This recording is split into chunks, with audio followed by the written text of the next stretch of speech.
What's up, everybody? Welcome back to another Truth Seeking Thursday. I'm here with Jay Young and myself, Greg Dowd. We are here tonight to talk about avoiding the doom loop. And have you ever found yourself endlessly scrolling and just sinking your time into your phone and neglecting activities that you could be doing to improve yourself? Well, that's what we're going to try to talk about tonight and discuss and find some solutions for. So, um, Jay, what's up, man? How have you been? What's been That's going good. on? That's really good. A buddy of mine is graduating from infantry school next week, so I'm driving with him and his parent, or driving with his parents to Benning in Georgia. So I'm looking forward to that. I've never been to Benning before. I've never been to that part of Georgia before, so I'm really looking forward to it. And leave Tuesday, come back Saturday, and it'll be nice. We're looking forward to it. And his parents are dear friends of mine, so just great people, and I love hanging out with them. So I'm looking forward to that. Killer, Yeah. dude. Yeah. Yeah. We just got back from a little ski trip myself. I went up to Michigan and had a little time with the family to do a little skiing, snowboarding. My thing is getting on the snowboard, and got on the slopes for a little bit and had a little bit of R&R. Come back and it's back on the grind at work, man. It was like got a little slow before I left, so that's why I was able to kind of take the opportunity to take a little vacation. Good. And as soon as I get back, it's balls to the wall. So That's a great song, by the way. From I think the name of the band was Accept, and it was a late '80s, early '90s song. Really good. balls to the wall. Yep. Yep. I'll have to look it up. Yeah. Really, really, really fun. Cool. So yeah, this discussion tonight was all preempted by a video that I'd come across from the Corbett report, uh, titled "Eye Bouncing," and I thought it was an interesting idea to think about.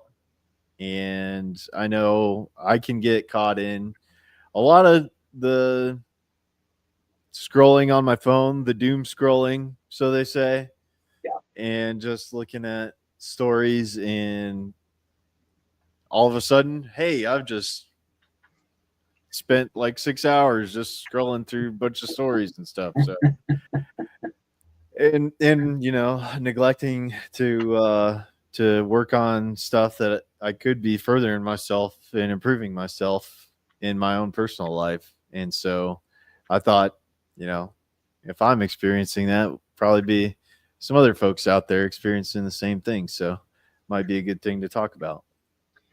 Real quick bit of trivia. In Ireland, they call when a person sits there just scrolling through their phone, whether it's doom scrolling or they're just going through IG, whatever, and they're doing it in bed. It's called the Herkel Durkel. And the first time I heard this is about 6 months ago. I couldn't stop laughing because that is such an Irish culture term, and I have a good friend of mine, Mary, who lives in Ireland, and I could hear her saying Herkel Durkel in her voice. Herkel Durkling. Yeah, right, exactly.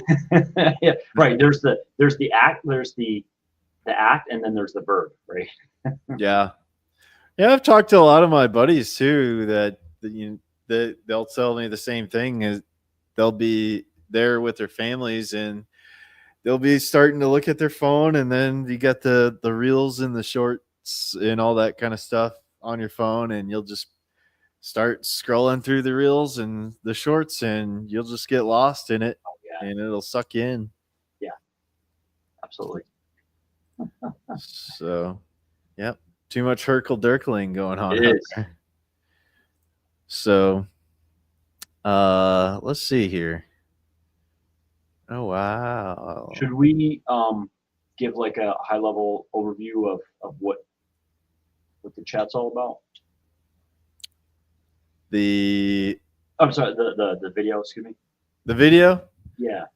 Yeah. So the basic idea here is that there's a conversation between James and Ernest Hancock where they're talking about how your news feed or the information that you're bringing into you affects you, and what you could do to kind of shift your focus towards something else, maybe something more positive, and kind of lean away from some kind of more negative type content and things that might be kind of trapping you in fear.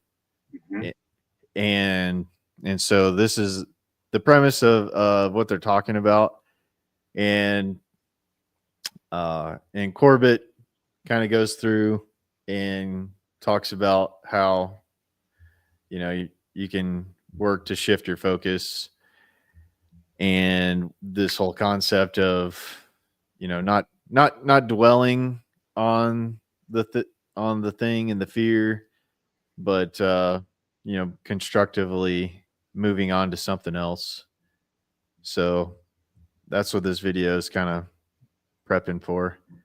One thing I liked about this is he had actual prescriptions on how people can avoid that, and it's kind of said in the title, eye bouncing, and I appreciate that. It's more than just the abstraction of like, don't watch this, but it's very easy, for people to say that. But I guess this gentleman, he got that suggestion from a friend of his. I was like, he will literally, if he sees, let's say, a woman on a billboard in a bikini, scantily clad, he will literally look away. He won't even do that, because he wants to retain that aspect of his personality and his mind strictly for his wife. And I really appreciate that. He's really, he's not just being dedicated to his wife, he's actually being dedicated to the relationship and retaining the quality of that. And I think that's a really beautiful thing. And the fact that Corbett is really trying to be specific and actionable about the whole thing. Yeah. So yeah, we'll get into it for a little bit. Yep. And should I play this on a faster speed? I think at least 1.25, maybe 1.5. We'll go through it a little bit, and then we'll talk about it some more. So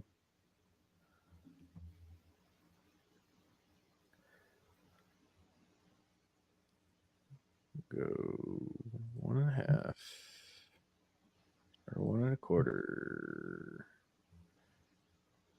I am a guest on the Declare Your Independence radio program with Ernest Hancock of freedomsphoenix.com.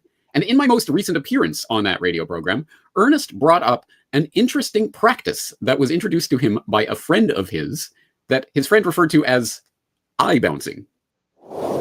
Okay, I want to give this example.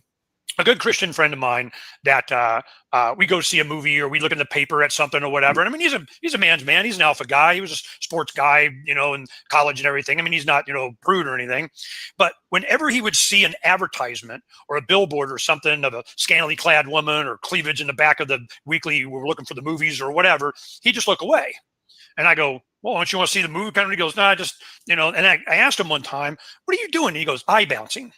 And what he did is he didn't want to put images in his head that would interfere with his passion for his wife. And I go, whoa, you the man. I mean, that's, so it was an intentional decision on his part to do what he called eye bouncing. Somebody comes in, the waitress, the big cleavage of the whatever legs, he just looked somewhere else. It was just a habit that he developed, and I'm going, cool. So it kind of, took over, for me, I see, okay, I got the glance. I'm good. I don't need to be staring it down, being a dirty old man thing. But I did the same thing with politics. I go, when you have all these, the poll is, and they say, and they do, and all that, I'll send a link, if I think it's of interest to a lot of people for the site, but I don't bother with it. I don't want to read it. I don't care. All the rationale and justification of the why and what for and the graph and the previous and the years of, it doesn't mean anything to me, because as time goes on, you realize the garbage that they're putting into your brain to alter your decisions just a little bit. It's that all the anarchist decisions that we have in when we get up, what we eat, what time we want to do, everything, whether I run that stop sign or something. I mean, it's just, these are all little decisions that you can make and be your own an adult, your own counsel. And I don't need these influences and stuff that doesn't matter. And I don't believe them anyway.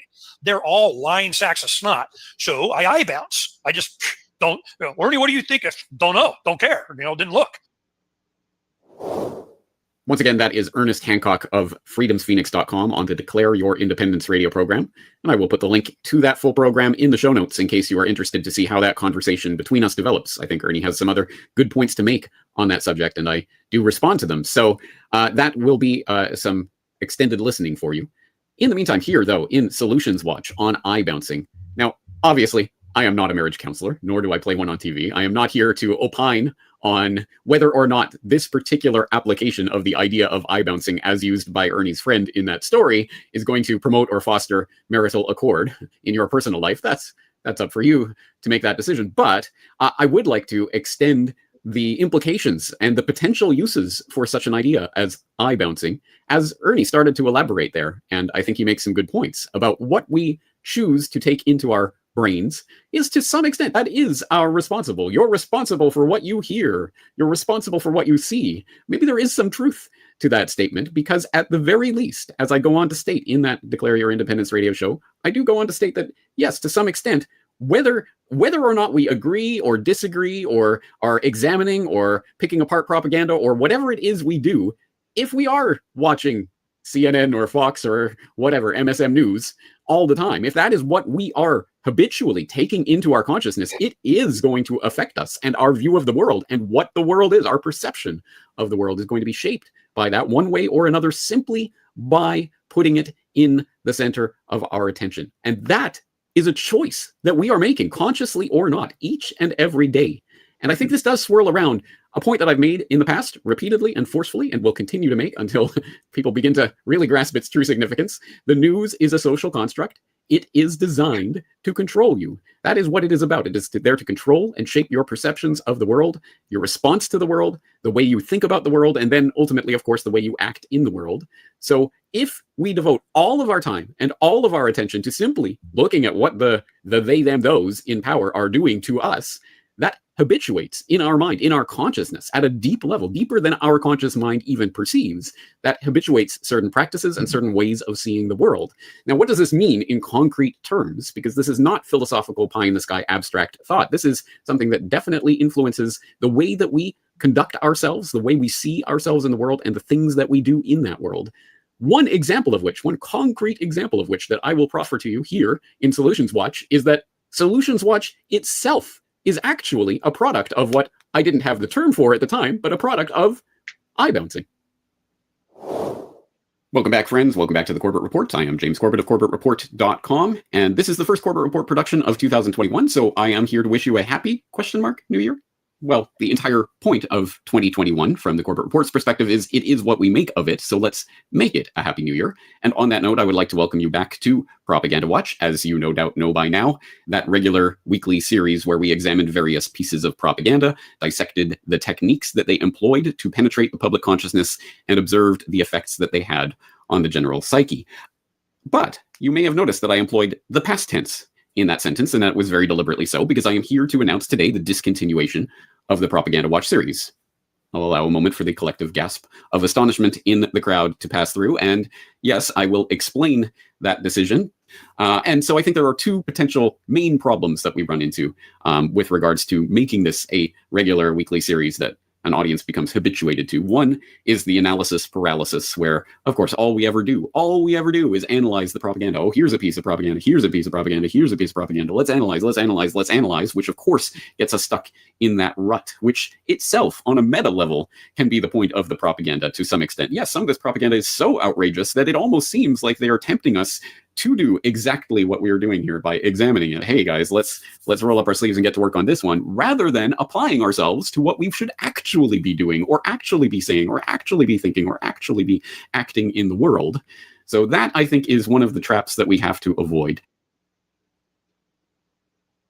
Yeah, I wanted to comment on it right there, because that's, kind of the main crux of the point that I'm we're trying to drive across in this episode is that it is one of those things when we get caught up in some of the media is that in the barrage of information is that it can get us stuck in this, analysis paralysis mode where we're spending a lot of our time where we could be working on some productive effort and toward building something instead of getting kind of stuck at just viewing the doom all the time, just the constant barrage of doom that we get in our news feeds.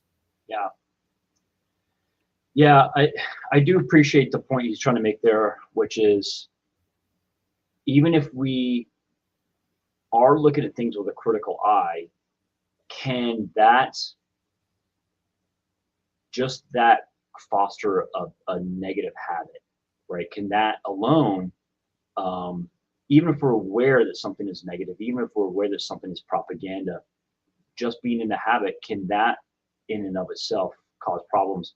And I'm fairly sympathetic, or actually I should say empathetic to the idea, because that can generate burnout, right?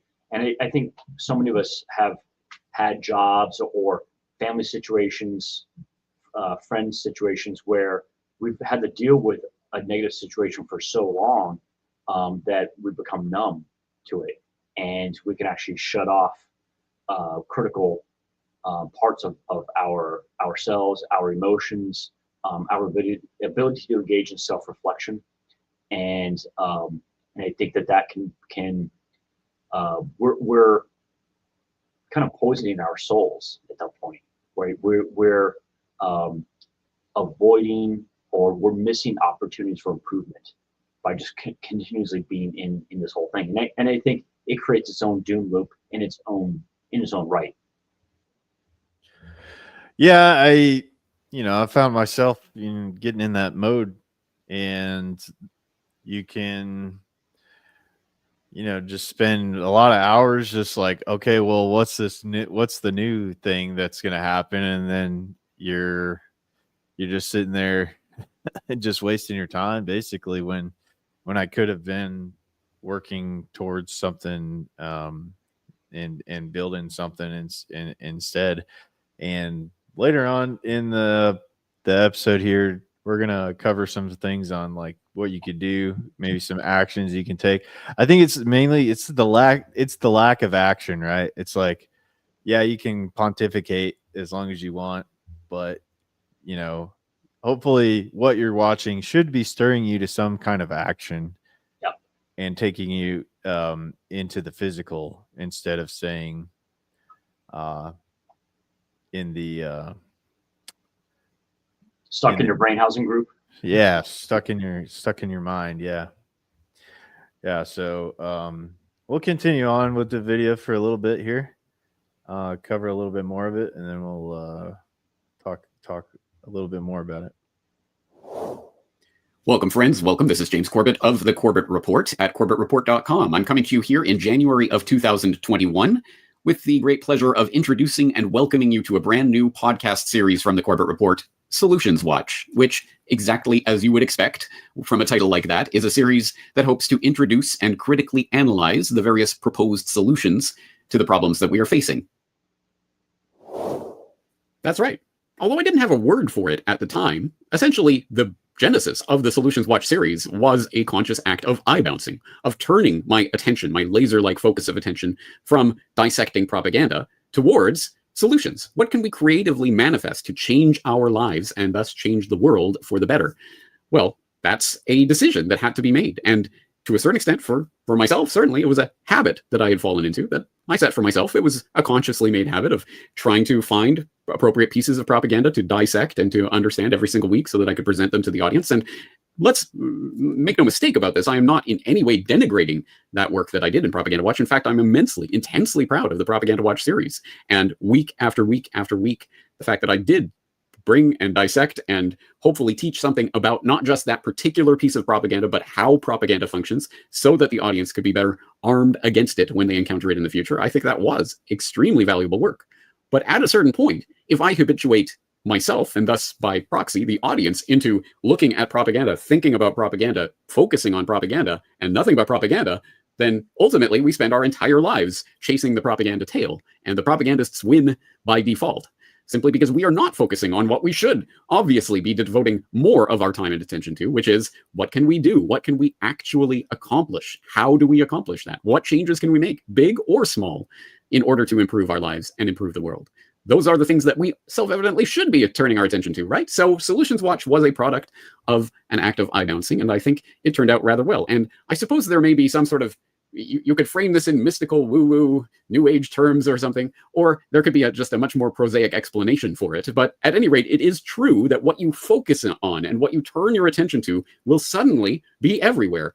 To a large extent, the Propaganda Watch series was me going out on a limb after having seen that Kia driverless car of the future propaganda commercial that was just so over the top that I knew I had to dissect this and I had to make a video about it. And I thought to myself at the time, let's try to make this into a series. And I don't know if I'm going to find a fitting piece of propaganda to dissect every single week. That seems like a lot. I don't know if there will be enough. And lo and behold, not only was there enough propaganda to do a weekly Propaganda Watch series, I could have made it a daily Propaganda Watch series easily. There was nothing but propaganda everywhere, and so much, not just propaganda, but propaganda that could be dissected and understood. And, oh, this propaganda works in this way, and this propaganda is trying to do this, and this propaganda teaches us about that. There was no shortage of learning opportunities from such a series, and all I had to do was turn my attention to it and start looking for it, and suddenly it was everywhere. So again, it was going out on a limb with Solutions Watch. Well, I know I should be focused on what we can do about the world, but can I really do a series week after week, every single week, trying to teach the audience something of value about what they can do in their lives? I don't know. Let's try it. And lo and behold, suddenly, yes, oh, there are solutions everywhere. There's all of these ideas that I want to impart to the audience. Looking and turning your attention to something will suddenly open up this entire universe that you may not have known was there. What is the implication of that? What is being occluded from our attention simply because we are paying attention to the mainstream narrative? Again, regardless of whether we are combating and fighting against and dissecting the propaganda from the mainstream, or whether we believe it, or anything in between, or whatever our take on it, is utterly irrelevant. What is relevant is that we are watching it. That is how the propagandists win. But do not take it from me. Take it from the guy who literally wrote the book on propaganda, Edward Bernays. Yes, I know if you're a corporate reporter, you've heard this before, but it is worth repeating over and over and over because it is so exceptionally important. Reading from Propaganda by Edward L. Bernays, first printed in 1928, nearly 100 years ago. The opening paragraph is so important. Let's read it together. The conscious and intelligent manipulation of the organized habits and opinions of the masses is an important element in democratic society. Those who manipulate this unseen mechanism of society constitute an invisible government, which is the true ruling power of our country. I feel that this paragraph should be included in every textbook for everywhere in the world. Everyone should know it off by heart because I think Edward Bernays is right about this. I think this is exactly how power is functioning in our society. And he makes so many important points in just these two sentences that it is almost flabbergasting. But think about some of the things that he is saying here. For one, it is not just manipulation that's happening by accident and a bunch of stuff's just kind of going on and no one's in charge. No, it is a conscious and intelligent manipulation of what? Of the organized habits and opinions of the masses. Now, manipulation of our opinions, I think we understand that. And that's more of the content nature of the propaganda itself. Oh, okay, you know, Tucker Carlson is pushing this and whoever, Rachel Maddow is pushing this and blah, blah, blah. They're trying to influence our thoughts and our opinions about this subject in this way.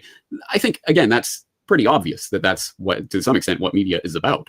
But the organized habits of the masses, manipulating our habits, like the habit of turning on the news to see what's going on in the world or clicking over to the news website of choice, right? That is a habit that has been ingrained in us. And whether we know it or not, our lives to a large extent consist of these very types of habits that we have adopted.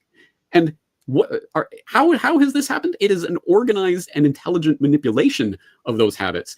And that manipulation is an unseen mechanism of society, which constitutes an invisible government. And that invisible government is the true ruling power of society. Such an important insight that, once again, I think this is something that goes right to the heart of what we were talking about today and the idea of eye bouncing itself. Because, again, just the habituation of turning our attention to those things that we know we know we are not gaining, we're not growing, we're not being empowered by turning our attention over and over and over to these same things, but we are feeding on that energy and, oh, that's exciting, and I like getting riled up about things. And that habit itself is part of the corrosive nature of what the propagandists are attempting to achieve. Simply by falling into their habits, we lose. That is how they win. And if you think that this organized and intelligent manipulation of the habits and opinions of the masses back 100 years ago was something to behold, well, what do you think they're doing in the 21st century? Yeah, there's so much there that I kind of have adopted in order to start the Freedom Cell group, because for a long time it was just kind of looking at everything and kind of sitting in the background to just seeing everything that was kind of coming out and what could be what could we do about it. And it kind of spurred me to start a podcast and start talking about things. And then kind of another kick in the ass, it was when COVID and all that started happening, was like, well, crap, man. Well, we're now in the situation. We are in the shit. and Right. And it was like, well, what can we do about it? And one of the things was let's just find some other people that want to take some action and figure out some things together, and at least start to work together a little bit and figure out what we could do to not have to comply with all the all the tyrannical stuff that was happening with the lockdowns and masking and everything that was going on during the time. And while we're clear of that now, that doesn't mean that the things aren't heading in equally tyrannical direction with the surveillance and all of the AI tools, maybe track, trace, database, digital currencies, stuff like that coming down the pipeline. So, I think it's just important that we say, can that meme, don't panic, organize, Mm-hmm. If you can get like-minded people together, that's one action we can take, is to say, okay, let's get out of our comfort zone a little bit and see if we can find some other people and see how we can work together, learn some new skills, become a little bit more resilient as a community. I think doing that is, it's an act of defiance, right? Is I choose not to participate in what's being dished out, and it is its own force multiplier, right? It is the ability to effect positive change, and not just for oneself, but within one's community. And I think when you and I first started, doing podcasts together, and we talked about the idea of like, what does it mean to get ready? And one thing that I had pointed out that I think is important is the an individual's soft skills, right? Can they work well with other people? And I think a lot of people really dismiss, or they eschew that whole idea, that many people are like, oh, I've got 60 gallons of water, and I've got a 10,000 kilowatt, a 10,000 watt generator, and I've got chickens, and these are all important. They're, in fact, we could go as far as say they may even be critical. But if we go the route you're talking about, which I think you're right, is the whole concept of bringing people together, getting a good team, building a good community, having those soft skills is so important. And I think a lot of people really, in some ways, they atrophy their emotional intelligence, they atrophy their soft skills. And if the fit hits the shan, the whole idea of building a team and be able to work, for an extended period of time, that's out the window. Then we just have a whole bunch of lone wolves. Right. Yeah, that is I'll tell you what, Jay, like I still have a lot to learn on that end, and it is really important. Like what I've learned is that, to organize people effectively, you need to be a good communicator. You need to, be allow people to, delegate some things to people so that, the burden isn't all on you. But you do need to figure out how you can get everybody to work together more cohesively. And those skills don't readily come to you. You kind of have to start working on them to figure out and get better at them. And then, things happen with people, and, it doesn't always work the way you want it to or you have envisioned. But if you don't take those steps and take some action, then it's you can't expect anything to change if all you're doing is just thinking and not executing anything and trying. Like, you need to the act of taking some action and doing some things is needed. Yeah, right. I think for the audience, Greg and I we always try to put together decent show notes, and we talked about the idea of analysis paralysis. I think we're all prone to this. I know I'm definitely prone to analysis paralysis. I kind of like getting into the strategizing, the deeper levels of how do we make sure this is well structured, whatever this is, right? It's well structured. But then at some point, you got to put down the pen and pick up the plow, right? And actually, do some stuff. So I know that's a blind spot for me, and I have to watch watch how I am and not get caught up in. It's not exactly a doom loop, but it is just analysis paralysis. I know I'm prone to it, so I really appreciate what you're saying there. I mean, I think as if you're in the sciences or getting engineering or something like that, or have that mindset, it's an easy thing to do, because we kind of live in a realm of analysis, right? So we're constantly analyzing things, and so a lot of times we can kind of get stuck in that, and maybe lack taking the action steps towards implementing something.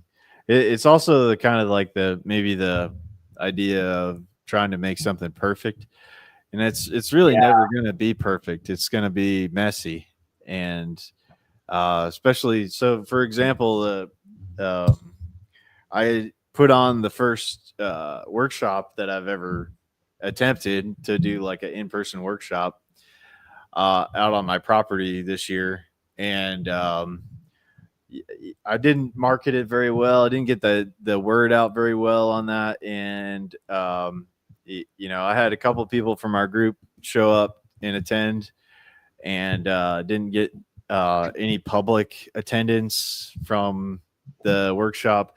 But then I realized, I need to get more information out about the stuff that I'm doing in regard to solar power, and educate more people about that, get the word out more. The first one, is always going to be a learning experience, and to go ahead and do it and learn from it, and, make it better the next time.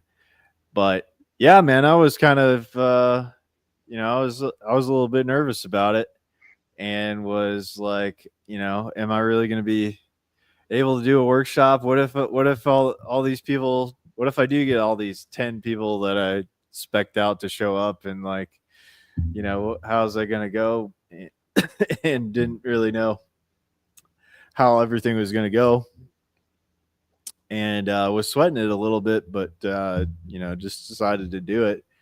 And so definitely a learning lesson for how to do it better in the future.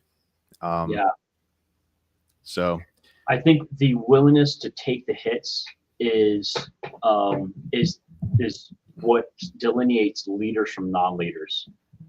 Leaders are willing to get out there, do some planning, right, within reason, and just try it and be okay with, yeah, you know what, I didn't hit the mark, but I'm willing to learn, right, and take the hits and make it better for next time, and just continue that cycle.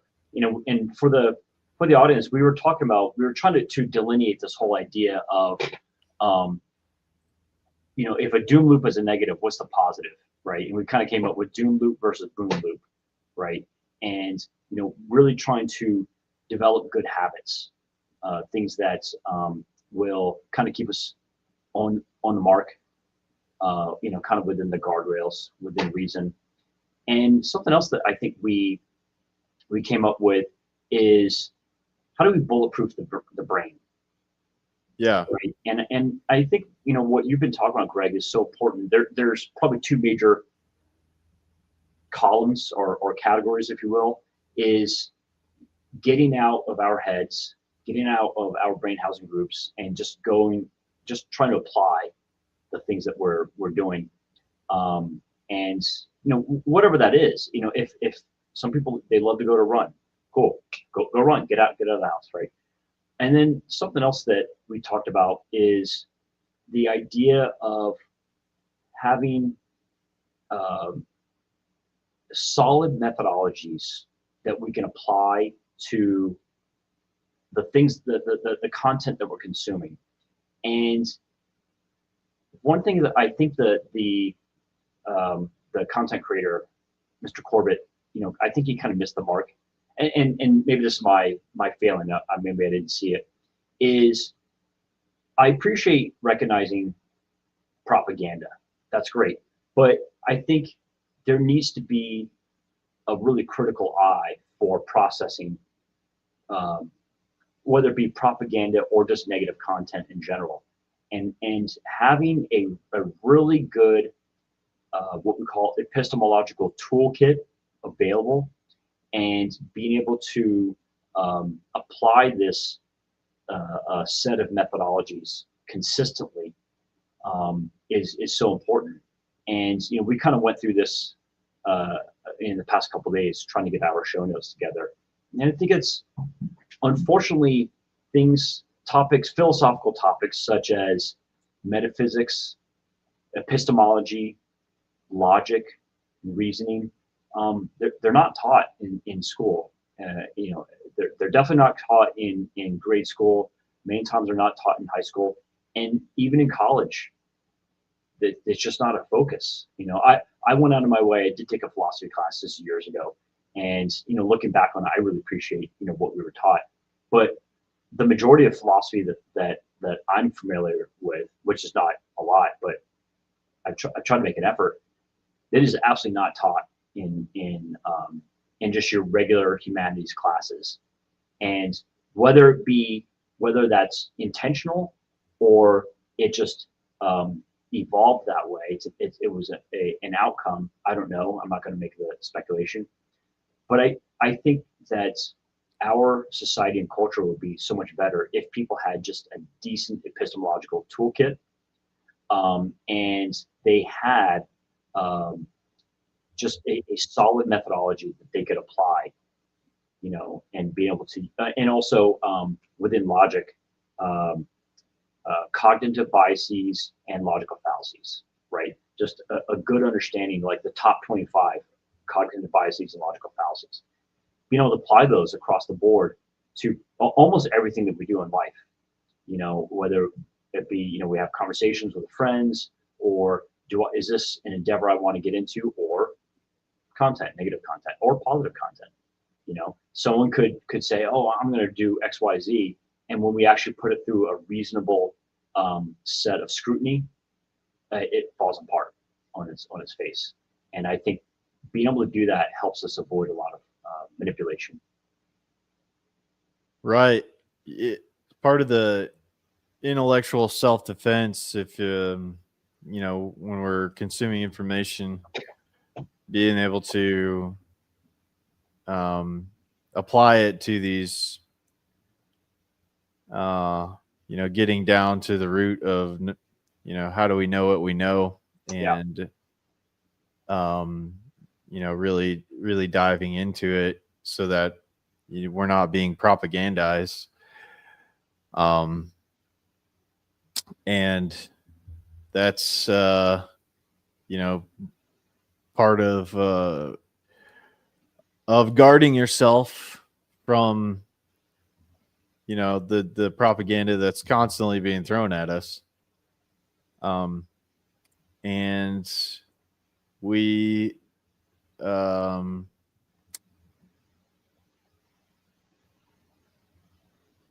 we did talk about, let's see, how the ancient world, the whole idea of controlling our perceptions is not a new thing.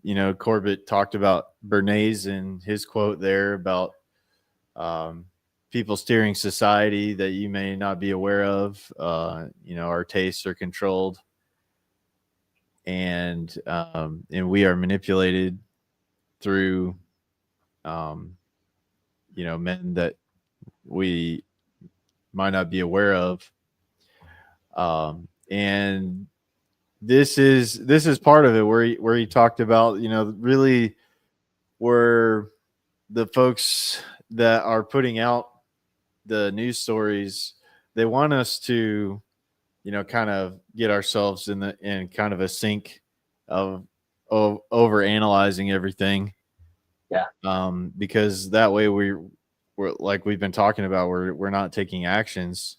And I did have a video for that from this guy Mark Windows talking about the ancients and how they have used techniques in order to kind of control the masses. So so these ideas are not new, and they're very old. And I would like to present that currently, and we'll play a little bit of this from Mark Windows. And I would recommend everybody going and checking out the full video here, but we're going to play a section of it and kind of give you the idea on how this has been an ancient kind of understanding from the priest classes over humanity. They fear. You can find that at windowsontheworld.net, 43 AD. Hiram Abiud, who later became known as Hiram Abiff, for Freemasons. So the Freemasons are willing dupes for something which they don't understand. And it all goes back to this idea of, you could call it the Brotherhood of the Snake, because that is a good enough terminology to describe what this belief system comes from. And of course, they don't call themselves the Brotherhood of the Snake.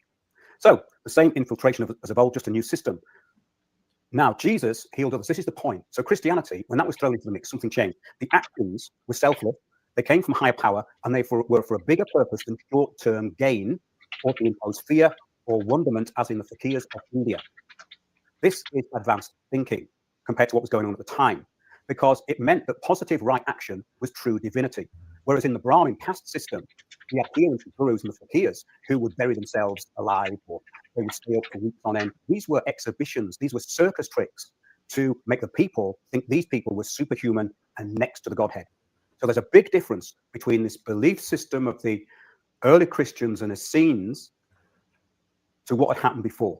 So it was a big sea change in belief. Of course, we had the Zoroastrians, we had a Zoroaster in Persia, which was slightly more advanced than these cults, than this Brahmin system, this caste system, this strict caste system, which was very similar to how the pharaonic system operated in Egypt. Okay, you can say different language, different symbol, different gods, but they cross over the archetypes of the gods and what one does to create wealth are all the same concept. So the priest class create bio-robots through fear, constant ritual, fixation on short-term greed and the limited self, putting a block between you and divine providence. a priesthood who know this and impose laws, ritual, and fear to keep you away from providence. So, yes, we've covered recently direct experience with the Creator. We've covered the druidic forms of worship, which were not temples. In fact, the true Israelites were told that they did not need to form these stone temples, these architectural masterpieces to worship in. Avebury, place of worship, open within a circle. So a circle has no sides, and a circle sees in every direction. And a circle is directly in tune with nature all around. So this is more advanced than the ritualistic neurosis imposed by the Hyksos, by the Brahmins on these cults. So that is something I think very much worth considering. And okay, we're going to now have a quote from Wallace Budge. And we did a show called Pharaoh's Elite Crowd Control.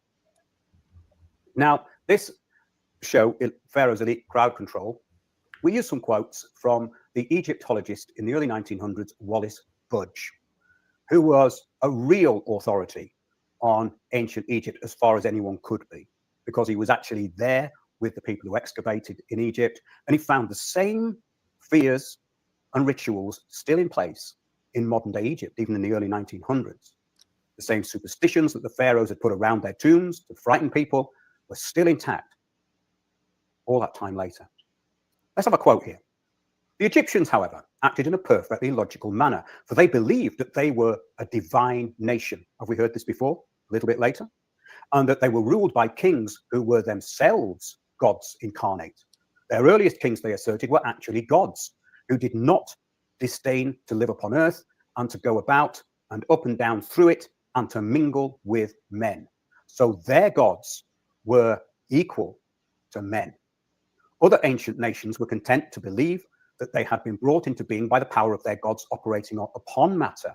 But the Egyptians believed that they were the issue of the great God who created the universe and that they were of directly divine origin. Where have we heard this before?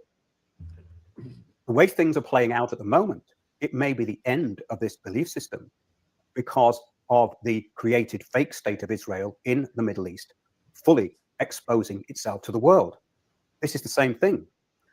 A belief that's imposed on a people where they are told that they are of the gods. Egyptians believed that they were the issue of the great God who created the universe and that they were of directly divine origin. When the gods ceased to reign in their proper persons upon earth, it carries on. I won't go into that. I'll go into the next bit. In comparatively late historical times, the Egyptians introduced into their company of gods a few deities from Western Asia, but these had no effect in modifying the general character either of their religion or of their worship. In other words, they were in a systematic, tight, ritual area. They couldn't get out of it. They were mentally and physically trapped in a material container. And the only way through that was through their priesthood. And they were told that they were unique. There was nobody else like them in the world, which made them incredibly insular. And that is what Budge brings up again and again, the insularity of the Egyptians, because he said there was nowhere else that had this strict control system. So in other words, they had been ring-fenced by a self-appointed priestcraft who had genetically organized them into a cult which suited their previous belief system, but kept them fully under control. And that control included the biorobotization through ritual and circumcision on the 8th day. This was introduced, and the Pharisaic cult later introduced it also, because that later, of course, became the rabbinical cult, the Midrash, and the Talmud. So the subject of comparative Egyptian and Semitic mythology is one which has yet to be worked thoroughly. Not because it would supply us with the original forms of Egyptian myths and legends, but because it would show what modifications such things underwent. Okay, so what we've got here is a people who are totally isolated from every other culture within a ritual system which controls them until the point of death and after death. After death, they were told that they had to meet the gods of the underworld, Anubis, be judged by Thoth, have their organs weighed. The Isis, Osiris, and Horus cult was believed to have been brought in by the Hyksos and also along with Baal and Moloch. So we can start to see a bigger picture here of how we could be looking at a priestcraft which spread out quite a long way and right through the Middle East.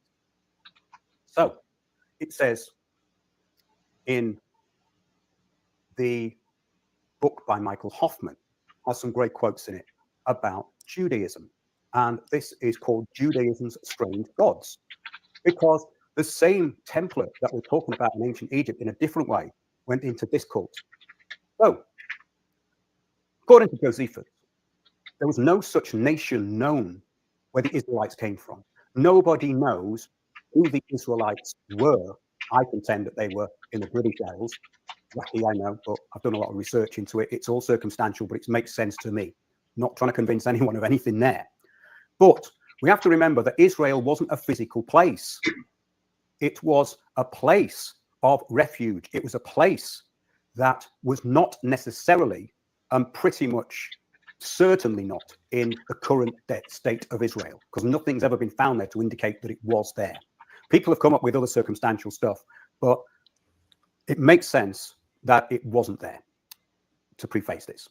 That there was no such nation as the Israelite nation is a truth found in the consideration that they were not mentioned beyond the Bible in any physical records of countries.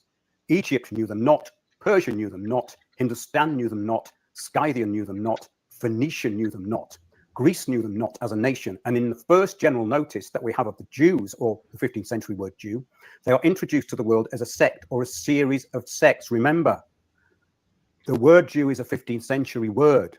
The people then who controlled this group were called the Pharisees, the Sadducees, and the Essenes, who later became aligned with Christianity through James the Just. And the Essenes obviously are connected to the Nag Hammadi texts, which were found in Qumran in 1945, I think. And then, of course, we've got the Dead Sea Scrolls, which are very dubious indeed, if you read about them. It says, Phoenicia knew them not.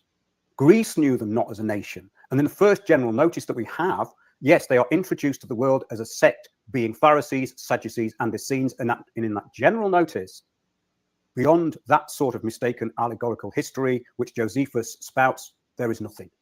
So doesn't it make sense that there was a controlling force behind these cults? And that controlling force had adapted itself over a long period of time. Yes, so who were the captivity? This is an interesting one, isn't it? And what did they have done to them? Biorobots through ritual and fear. Remember, the Hyksos infiltrated as rulers of foreign lands. So they were already rulers of foreign lands when they took control of the pharaonic cult in Egypt. So that is all we know about the Hyksos. I've told you everything that is known about them so far.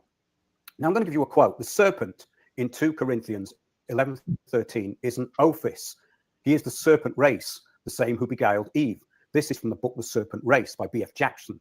St. Paul is worried about the Christians being influenced by the new Gnostic version of the Luciferian doctrine revised by Simon Magus, the infiltration again, the Simon of Acts 8:9-13 in Acts, to sabotage the faith in God. That's just a side issue which I thought you might find interesting. Oh gosh. Yeah, so there's more sections in there kind of talking about how the priest class kind of can instill fear into people, and then that fear is how the masses are controlled. But that's basically the premise, is that you can have kind of people running the show in the background, basically, and kind of steering your perception of reality and controlling you via that controlled perception of reality. But it's pretty interesting. He gets into a lot more in depth on that kind of topic there, just to kind of throw in how this whole idea of being able to steer things or control crowds of people, control people through media content. This is an old practice. So Gotcha. Okay. Yeah.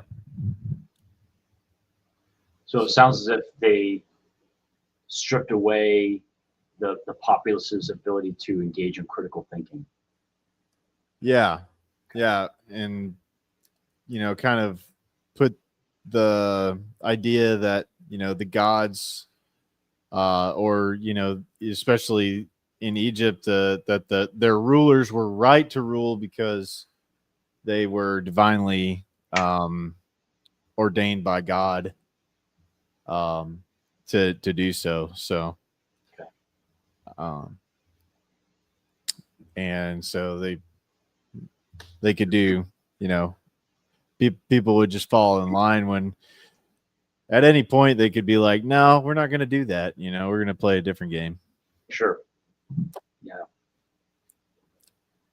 So, so yeah, I just wanted to throw that in there as kind of an example of how this is an ancient idea. Okay. But yeah, we wanted to share some of the ways that we can kind of analyze the content and kind of use our intellectual self-defense. Yeah. So I think that independent of one's background or culture or religion, I think there are some pretty solid methodologies that we can start to apply. And it's never going to be perfect, right? I don't think anyone here is trying to promote perfection, but at least something that promotes good epistemology. And for the audience, epistemology is the study of the systems and methods of knowledge for the purpose of answering the question, how do I know what I know? And I think that any honest person will say, I struggle with epistemology, at least in spirit, right? Is I always have to engage in some sort of reasonable verification. And for things that I cannot verify directly, I have to find sources that I actually trust. And I may give a little bit more credence to a story or a retelling from one source than another source. It doesn't mean that the other source is false or that they're wrong. It's just for the sources I found which are consistent, maybe a little bit higher on my trust scale. And I think there's nothing wrong with that. Of course, that doesn't mean we aren't vigilant. It's just difficult to be eternally vigilant. And I think that, we came up with, I think it was 11 questions that we can ask ourselves, and ideally these are based on first principles. So, kind of going through this, number one, is the content, and just to clarify, these are ways of fighting the doom loop, right? Avoiding doom loops, and maybe even transforming doom loops into boom loops, right? For the content that we are consuming, this is a series of questions that can help us curate content that we're consuming, right? And turn, negative content, either we can look at negative content with a critical eye, or we're actively seeking out positive content, and I think there's a series of questions that we can ask ourselves in order to go through this mental checklist and say, okay, I'm actually curating positive content. So number one, is the content empowering me in some way? In other words, did it activate me to accomplish something in my life? Did it help me avoid something bad or risky? And I think that right off the outset, Greg, I think you've done a good job of setting up the Tinker Tribe to try to do that, right? This channel here is to help yourself, but also to help others, right? Is to activate others and get them out there. So, I applaud you for trying to create that virtuous circle, that positive loop, for your community, and full disclosure, whenever we're on the air together, I try to send this link out to several friends and family, so they get that same sense of positivity that's going out there. Cool. Number 2, could this content help me solve a problem? And we hear about the term University YouTube, right? So I got a used laptop recently, and I was trying to get it to boot from a USB drive. What I do? Went to University YouTube and looked up YouTube. Yeah, exactly. It looked up Dell laptop model 3190, and how do I boot from a USB drive? Mm-hmm. There you go. And so many different things. And there's another one that I did a while back was how to sharpen my chainsaw. Right? Oh. There's some really good videos out there. Some great guys, and they're showing methods that they're pretty simple, pretty straightforward, and they're not expensive. You just get some really simple tools, and there you go. Sharpen your chainsaw. Yep. Stuff like that. Yep. Number 3 is, can I summarize what I learned? And I think this is really important, because if we're going into it with that mindset of, when I finish this video or this content or audio podcast, whatever it is, or even listening to books on tape, audio books, if I can summarize what I just consumed, I probably did a pretty good job of not just paying attention, but actually actively trying to internalize the lessons. And what does that do? That means I can spread this out to those around me, and I can help them curate content as well, right? I can help them say, hey, here's a video I just watched, and I know that as a team, as a group, as a community, we're trying to come up with a better way for raising chickens, doing raised beds. Hey, everyone, and just so everyone knows, Greg and I are members of a Telegram chat group, and people are constantly putting in really good videos out there, and they provide a little summary. Here's why I think this is important, and I hope other people watch it. Oh, okay. Thank you for taking the time to put a summary in there instead of just dropping this steaming turd on my plate and just say, watch this, right? That doesn't do any good, right? So I think it's that active listening that's so important, and find out how I can apply it to my life, and then how other people can apply that to their lives, or maybe they find some way that I haven't thought of. Number 4, and we'll pause after this one. Was I distracting or avoiding something? And I know I'm definitely guilty of that, especially if I'm doing the herkle-durkle, right? I'm doing some doom scrolling, and I'm just watching some really funny material, right? Yeah. I need to be entertained, Right. right?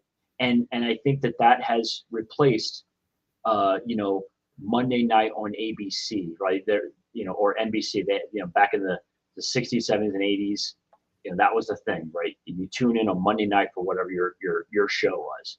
Now it's on demand. You can watch it in your car, on the couch, in the kitchen, in the bed, whatever, right? And I think sometimes it's actually healthy, because I freely admit sometimes I'm just burned out from something. I just need some real brain dead stuff, and I think it can actually be healthy. Yeah. When it's not healthy is when I'm trying to distract myself. Right. Right. Or I'm trying to avoid something I need to do. Right. Yeah. Yeah. And, I've seen a lot of this being talked about, is how in the past, you had, the specific kind of programs that were on TV. And I guess in a way, people had kind of some kind of commonality, things that they could talk about. Yeah. After that. But now, since everything's so, there's so much stuff out there that people are looking at all kinds of different stuff, that a lot of people aren't like having those kind of common discussions. That's right. About things. And so, and then it's also like, when people are together, people are maybe distracted by their phone and not really engaging with each other, and being present with other people and getting to actually have that time together. Instead, we're kind of distracted by our devices, and it's kind of continuing that separation between each other, instead of allowing people to be able to just have more community, even in your own home. People can be distracted from each other, from talking about their day, or just catching up. We're in our own little worlds. Yeah. In our own I've heard little of stories where family members literally text each other from across the house. Yeah. It's happening a lot.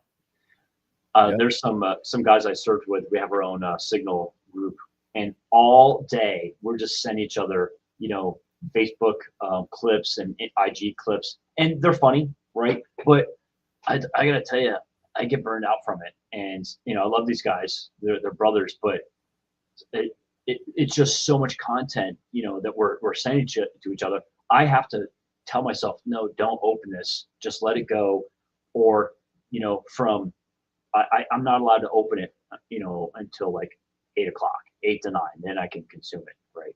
And it's like, otherwise, I know I will go down that entertainment loop too easily. Right. Yeah. Especially because I know these guys, they send funny stuff. We don't send each other lame material. Some fire stuff. For getting back on the list, number 5. This is one that Greg and I were joking. We laughed when we came up with it. If I told someone else what I was consuming, would I feel good about myself? Right. Conversely, could it spark an interesting in real life conversation?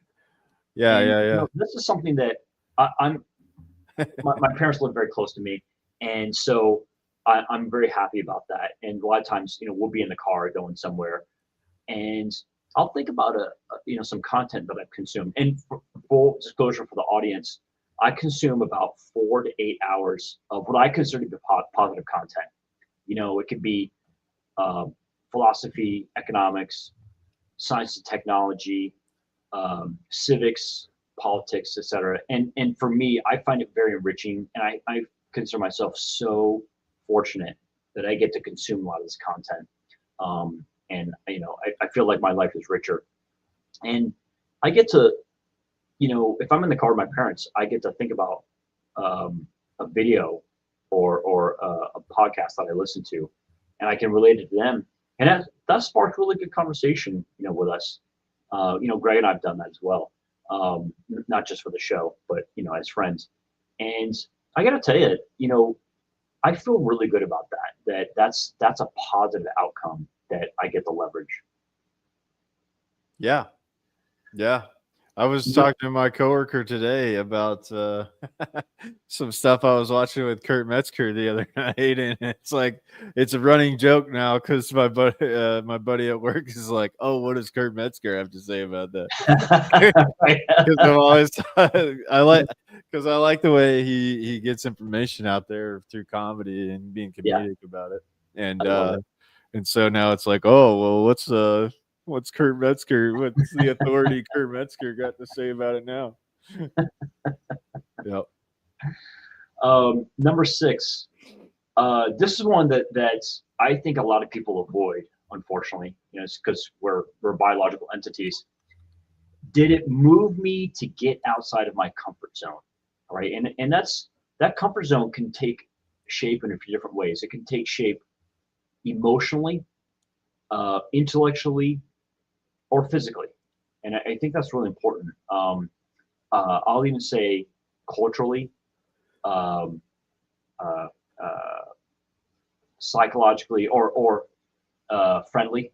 So right, is it prompting me to go beyond where my comfort zone is, and is it forcing me to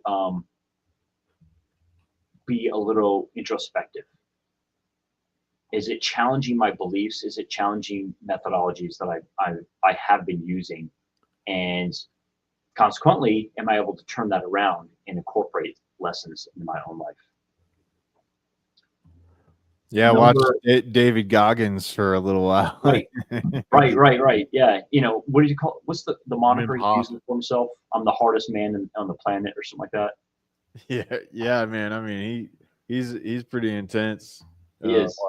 Watching some of his videos. I know one of the guys in our group, John, talks about David Goggins kind of being one of the inspirations for him to get out and run and do some running. Yeah. In the past. Is this John with the cattle farm? Yeah. Mm-hmm. Yep. Number 7, how did I feel about myself after consuming the content? I think it's really easy for us. How did I feel after consuming the content? And I think it's really easy for us as humans to fool ourselves into saying, oh yeah, I needed that content, and I'm not even talking about the humor stuff. That's just fun. But if it's something that is merely reinforcing, or if it's something that's letting me co-sign my own BS, right? Am I in an echo chamber? I think that's sometimes okay, but I think, like a doom loop, it's easy to go down the rabbit hole and have engage in too much confirmation bias. I think that's really important. Yep.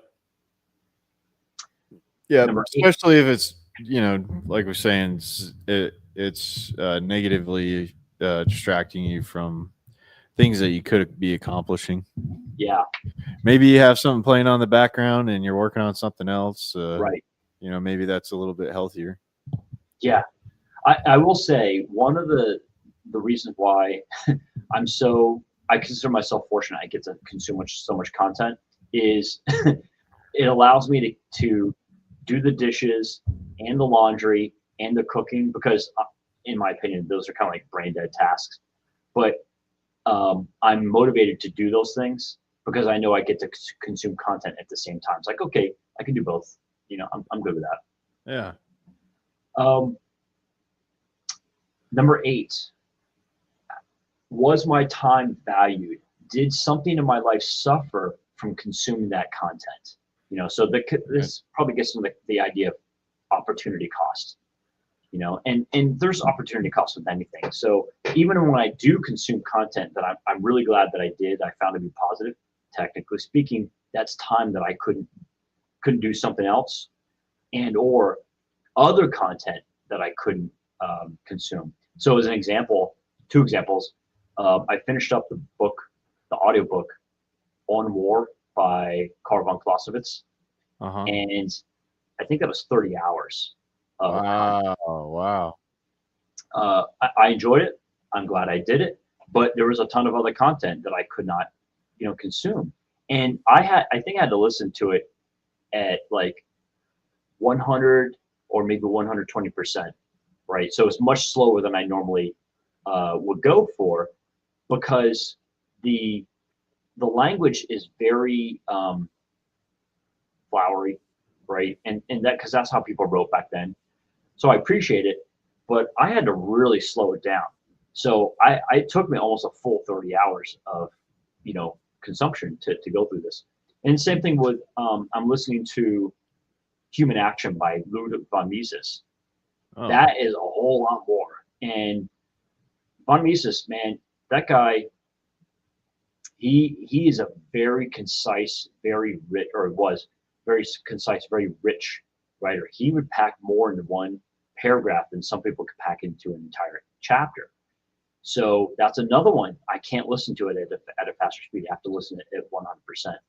Yeah.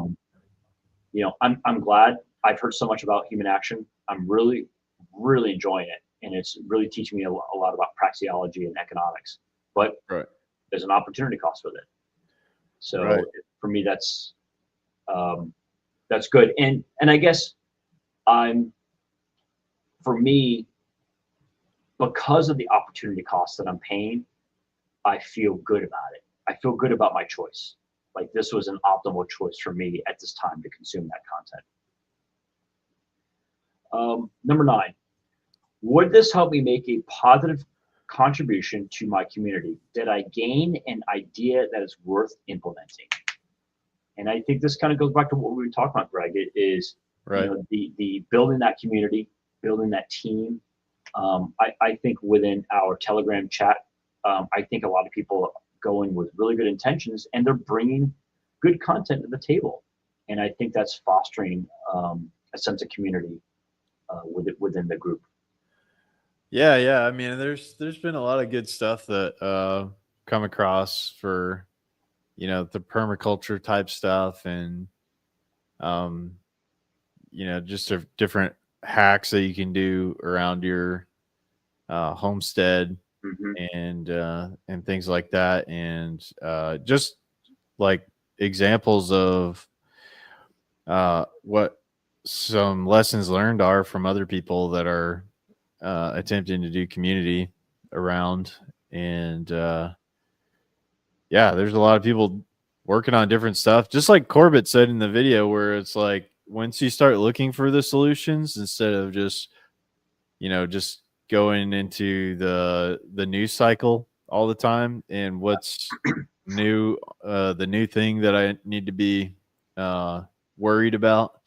When you're focused on people that are taking actions and doing things, then you can start to shift into that, you know, what are the things that I could be building kind of ideas, and some of that positive content.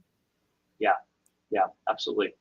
Yeah, that's a good point. Is I think moving the needle in a good way, not just internally, but you know, for the culture or the team that's around us, the community that's around us. That's a nice feeling, especially over, you know, the course of 1 to 5 years. You know, periodically taking that, checking in and saying, oh yeah, where were we 1 year ago? You know, we weren't nearly as tight, and now, you know, we meet on a regular basis. That's a good feeling. Mm-hmm. Yep. Number 10, do I feel I've made my mind more bulletproof? And I think this kind of gets into the whole idea of what is my epistemological toolkit? What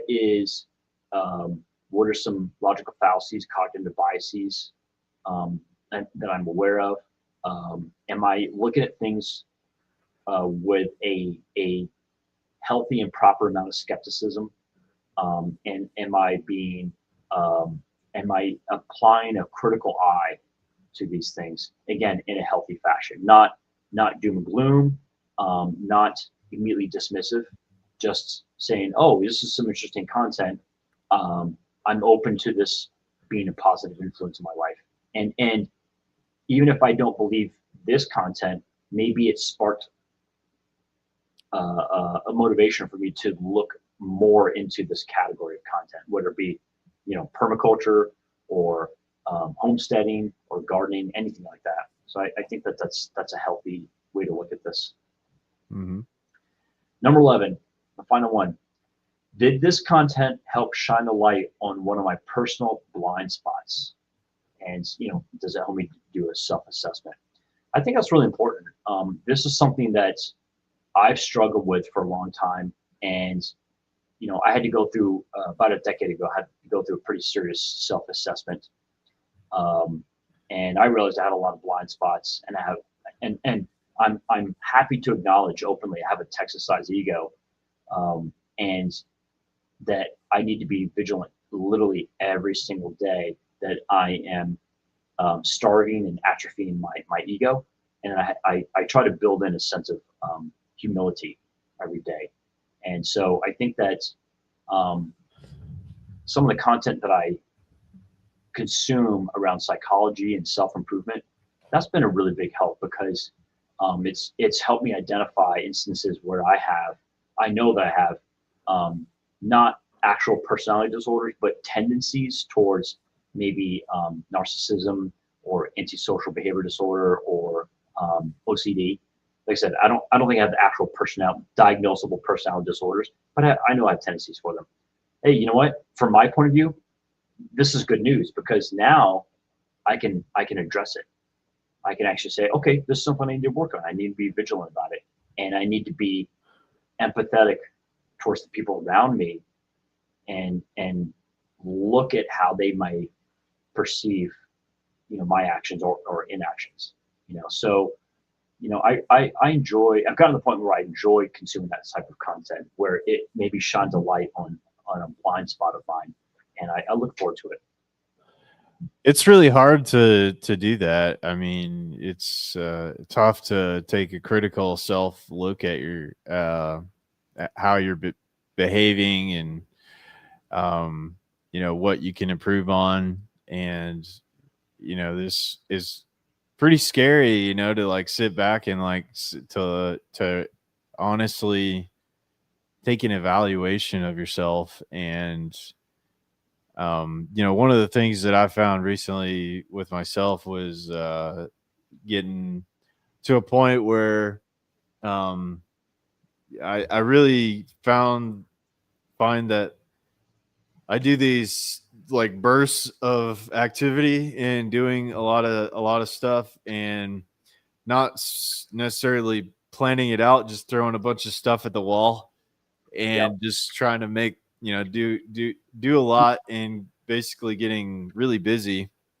but not having it be contributory toward my future goals. Really, it's just kind of like almost like we were talking about in the pre-show, kind of a preoccupation thing where you're being busy for the sake of being busy a little bit. Yep. And finding some kind of structure and writing some things down and planning it out, maybe a better approach. And then there's a couple of videos that kind of go along the lines of that were suggestions on how to do that a little bit more effectively that would like to share as we continue forward here. Yeah. About how you can appropriately do that a little better. So yeah, I've kind of found myself in that recently, and kind of looking at myself and how I'll kind of do a lot of stuff and just throw a bunch of stuff at the wall, and then it kind of leads to a burnout, which kind of is where I kind of have to take a step back and reassess. Whereas if I could just do stuff like pretty consistently, then I would be less likely toward getting burnt out so much. So more of a constant kind of thing instead of a, hey, let's go, and now crash, Yeah. So something you put in the notes here is setting plans by writing them down. And I know that sounds so cliche, but I got to tell you, and I think this ties into the point you were just making. I found that, and this is personally and professionally, I found just the act of writing down the mission, what we're trying to accomplish, and the goals, just writing them down. Having to go through that process is, for many people, and sometimes for me as well, it's a hard process, right? Because we can think very abstractly about these things, and even when we talk with other people, we're like, hey, we want to build a garden, right? Oh yeah, let's build a garden. But then when it actually comes time to put reasonable details around this thing, whether it be the details or the scope, what's in scope, what's out of scope, there can be massive, difference of visions, or even massive differences of what it should and should not be. And I really appreciate that you found a video in here that goes through that, and that's something that I think that would be helpful for building a good team, and even going through and writing down, kind of like what Greg and I wrote down here, our 11 guiding principles or of questions that we ask ourselves. if I really want to grab the doom loop by the neck and transform it into a boom loop, can I write it down? Can I write down what my goals are? Can I write down what my guiding principles are? And can I live it? And maybe once a week, once a month, I do an assessment. Am I living by these guiding principles? And it doesn't have to be perfect, but just the fact that we write it down, it's like we're promising something to ourselves. Yeah. I want to share this video in light of that. And it is talking about how, writing something down and making those plans are some different things that you can do to kind of help you get out of the scrolling and do some stuff in real life, IRL, do some IRL stuff. Yeah. Which is why I don't want you to miss out on this, because this could actually help you a lot. I'm going to go straight into it. The first thing that saved me thousands of hours from going on my phone were setting plans. I want you to right now think of some things that you would like to do tomorrow, and then just write them down or find some way you can actually remember to do those things. Because a lot of the time where I end up scrolling is when I'm not sure what to do. But when I always have those little to-do lists of things that I can do, it always ends up saving my days and me not feeling like I just rotted my brain for 5 hours. It's not that funny, actually. It's pretty sad that happens a lot. So we have to stop doing this. If scrolling isn't in your to-do list, delete it. Delete the Instagram app, delete TikTok, delete YouTube. I would even delete Chrome off my phone so I couldn't go on Google and search up YouTube. If you keep installing it back, just delete it every time. Delete it every time. Make it so annoying to actually go in the app and start scrolling that you just don't want to do it. It reminds me of this one short that I saw. It was like when you're playing games with your friends, but they suck so badly, you'd rather just do the thing that you're procrastinating on. Another thing about plans, which gave me a lot more productive hours instead of scrolling, were doing stuff that I'm okay with doing alone, but inviting friends or people, they're the same freaking, inviting those people to go out with me for sports practice, for example. Even if they say no one day, if you keep asking them, I believe they're going to say yes eventually. If you just do that alone, setting plans so when you're not sure what to do, you can look at your to-do list or think about what you wanted to do, I believe that will help you at least cut off 70-60% of the time scrolling and actually doing something else. But how do you do that other 40%? With this thing that I'm about to say, which is being outside. If you have a chance to go outside, take advantage of what's around you. I remember when I first thought of this, I would spend my whole day just exploring what's around where I live. I would go to different stores. I would buy food at different places, get ice cream, get a milkshake, buy some new lights for my room, get a nice smoothie at this one place. Going outside gives you a ton of opportunities that will keep you entertained, like scrolling. You'll learn stuff from it. You'll get better from it. You'll feel there's so many benefits to going outside more.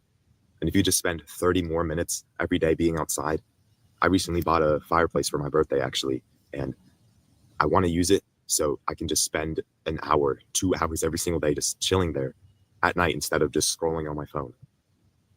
I would like that a lot more. Try to make it a challenge to spend 1 hour more than you normally do right now outside. Then you'll start thinking of more cool ideas of things you can do around where you live. I also made more videos talking about things you can do outside, and also have a little like-minded community. I'm in there and other people are in there, and we're all sharing ideas, challenges, things we can do to get better.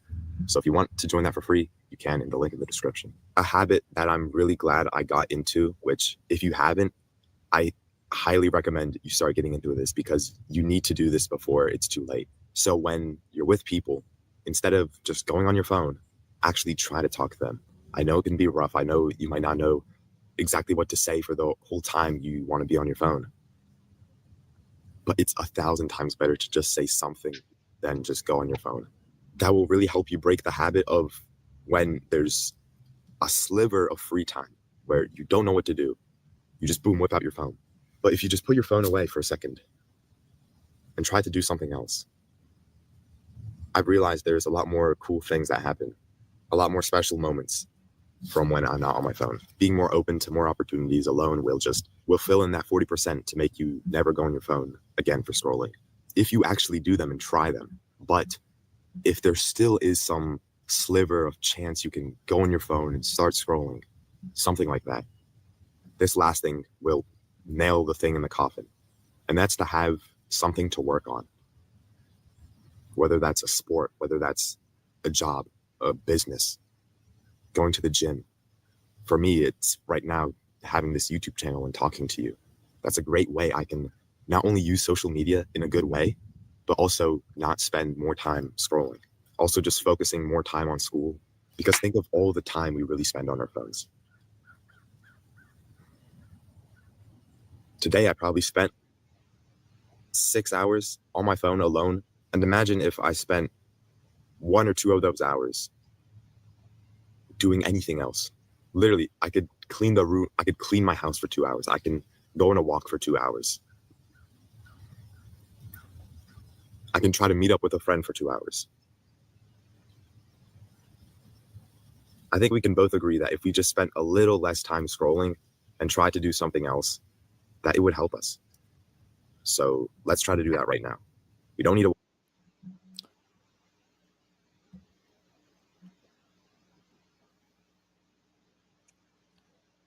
So yeah. Yeah, I like that. And in a way, isn't this soma for the masses? This is bread and circuses, right? And it is the self-imposed drugging of ourselves. Well, it's dopamine, and I have another video. Yeah. We kind of get dopamine from this scrolling, so it can keep us attracted to it because we're getting pleasure from checking it out. So here's another video from this guy. Let me talk about this guy's channel. Mention this guy's channel. Timothy was that video we just watched, and then this is Newell of Knowledge is the this other guy that I'm going to present here, talking about getting out of the dopamine hole. Flat, foggy, and fried, aren't we? Drained. Your energy, motivation, and zest for life that you once had just seems to have disappeared. And now nothing feels fun anymore, does it? So you've been scrolling, understandably so, secretly hoping that the next video you watch might finally change something and snap you out of how you're feeling, but nothing's been working, has it? In fact, every video you watch just seems to drain your energy a little bit more. Drain your energy so much, in fact, you might secretly be hoping I start speaking quicker than I am and getting straight to the solution and telling you exactly what you need to do, but I'm not going to do that yet. Because we need to slow down. Now look, I know you desperately want to stop feeling like this and get back to feeling like your happy, motivated self that can face life and all its challenges. But the problem is, no one's ever taught you how to do so. But I've got some good news amongst all of this pessimism. You are not broken. You're just a bit overstimulated and in something called a dopamine hole. Easily done. I was in one last week for about 5 days, but I managed to get out of it after finding a new solution. And it's this solution I'm going to share with you within the next few minutes of this video, so you can get out of your dopamine hole right now and get back to feeling like your happy, motivated self, but without forcing discipline or motivation onto yourself and without you needing to change everything about your personality and life like that. So let's get into it. Now look, I'm going to share that solution with you in the next few minutes. But before I do so, we need to start in a bit of a boring and annoying place. We need to understand why we're here in the first place. Why have you fallen into a dopamine hole? Now, look, I know that's annoying because you do just want the solution right now. You want me to tell you what to do to stop feeling how you're feeling. And we're going to get to that. But the reason why we're covering this quickly first is because if I give you the solution now, it won't hit because you'll be trying to fix something you don't understand, which is impossible. You can't fix something you don't understand. In fact, to understand something is to fix it. So look, we're going to quickly cover why we fall into dopamine holes in the first place. And as we cover this information, chill.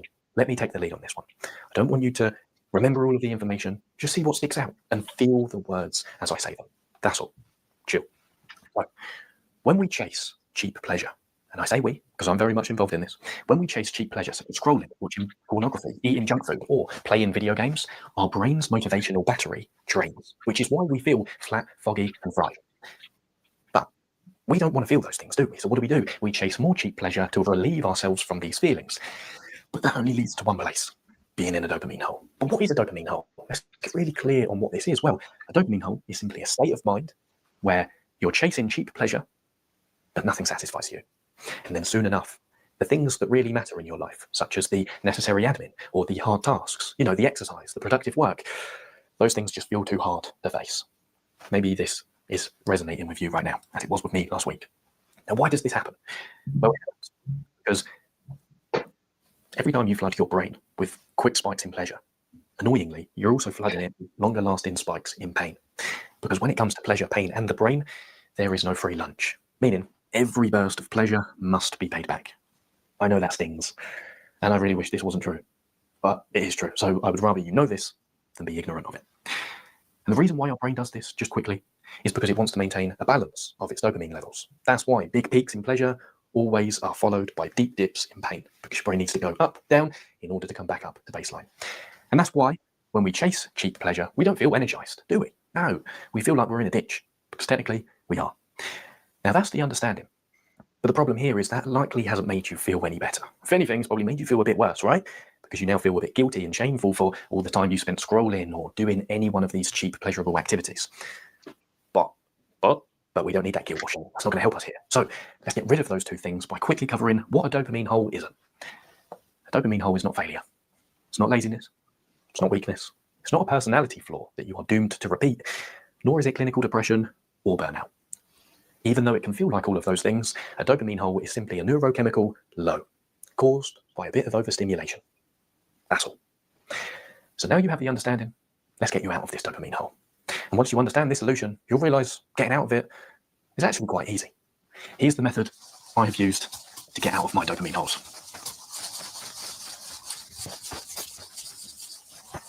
The bigger picture solution here is you need to unplug from the sources of cheap pleasure and give your brain and body 1 to 3 days of time and space to recover and resensitize. But how do you do that? What's the new method here? Well, you follow the Storer method, which involves the painful shift from making easy choices that lead to a hard life to making hard choices that lead to an easy life. And why do we use the word store in this acronym? Well, because the idea is you need to treat your dopamine like a precious currency that you store instead of let leak. Now let's get you out of this dopamine hole and back on track. Here is this method in more detail and exactly what to do next. We're shifting gears now. It's going to be a bit more upbeat and a different vibe. Solution hats on. Let's get you out. Time for another annoying harsh truth. A dopamine hole gets deeper the longer you keep chasing cheap pleasure. So your first move towards getting out of it and getting back on track isn't heroic. No, it's actually boring, frustrating, and the last thing you want to do right now. Stop digging. Close the tab, turn your phone off, put it in another room, delete the app, turn the TV off, throw the junk food away, turn off the source that is leaking your dopamine. And the key shift here is you're not denying yourself pleasure, although it will feel like that. You're simply hitting pause on the things that offer you pleasure in the short term, but that are quietly draining your energy in the long term. Stop digging. Then tune into the body. You can't rely on your brain here because remember, it's fried. So you need to do something that gets you out of your head and into your body. Why? Well, because if you want to climb out of the hole, you need to be physically ready to climb. You need energy. So do one of any of the following energy creating things. Hyperventilate for 30 seconds. And then after the 30 seconds, hold your breath for a minute. Breathe like this. Yes, as if your ex is chasing you with printed out screenshots of text messages. Or smash out 15 press-ups. Rush to the toilet and splash cold water on your face. Do the crazy monkey shake for 30 seconds. Shake your hands and arms. Shake your arms and legs as if you're trying to warm up after getting out of a cold shower. Or smash out a forward fold like they do in yoga. And send me a photo of it. No, I'm joking. Doing any one of these will create energy in your body, and it will send a clear cue to your brain of, oh, we're doing this now. We're changing direction. But the key thing to note here is you won't want to do this. You're probably sat lounging on the sofa, just straight up chilling right now. You won't want to move. But if you want to get out of this hole, you have to create energy where there is none. This is how you do it. Tune into the body. And then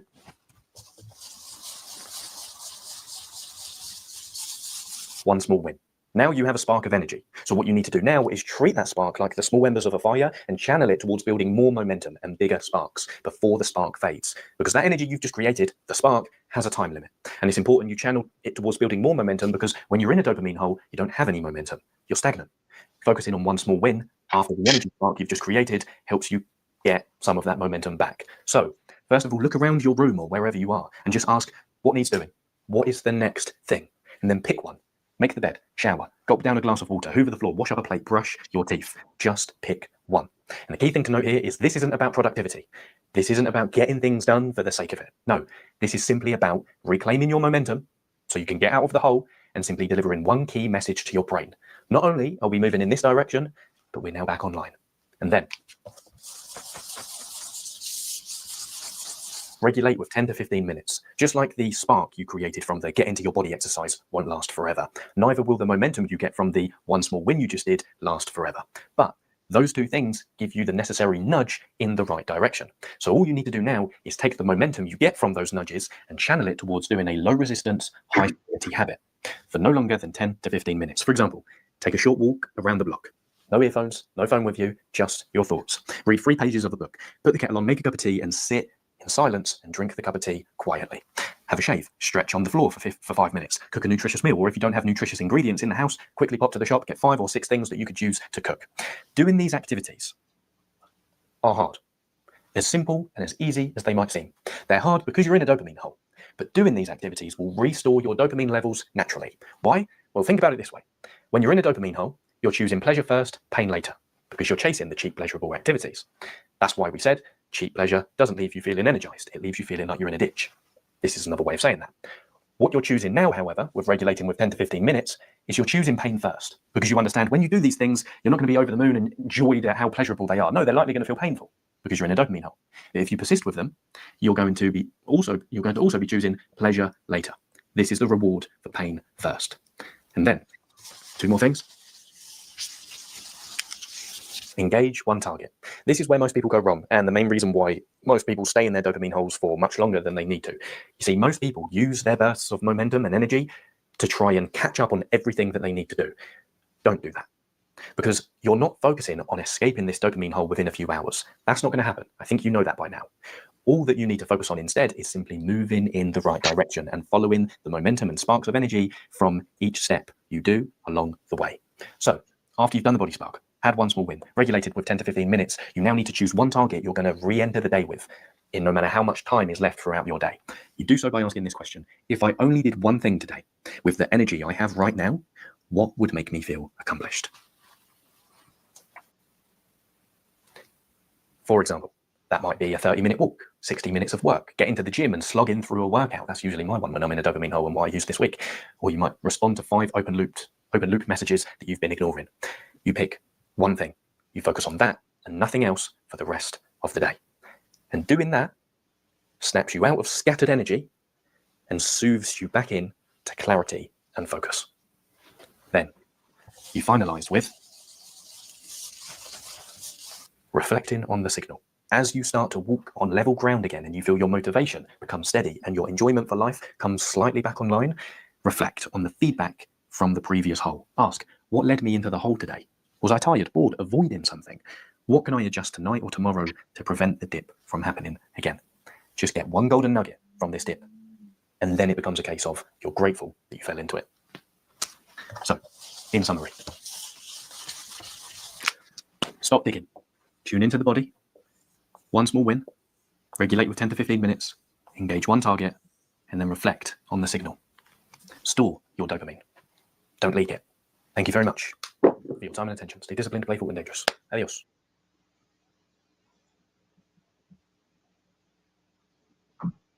All right. Yeah, it I like seems that like some approach. pretty good actionable steps you could take. Yeah, that's right. That's a good point. It is actionable. It's specific. It's actionable, and I think he did a good job of trying to be first principle oriented. Right. These aren't just do this because it makes you feel better. Right. It's recognizing that he's recognizing the doom loop. Right. All the stuff that goes along with that, and obviously he didn't use the same terminology we used, but I think he is trying to find a way. I think he's presented a way of transforming the doom loop into a boom loop. Yeah. Yep. Getting your wins, getting in a more positively aligned, actionable steps you can do to take some actions. One thing that I took as an analogy, and I really appreciated the idea of the cavern that went down. And it's like that's the easy path. You take the pleasure first, and then it's a really painful path to go back up. And then the other path is you choose the hard parts, the painful parts first, and then you can kind of coast the rest of the way, and it gets you to the summit, the peak. It gets you there, and you have a higher probability of success. And this reminds me of what I've been learning about metabolic health.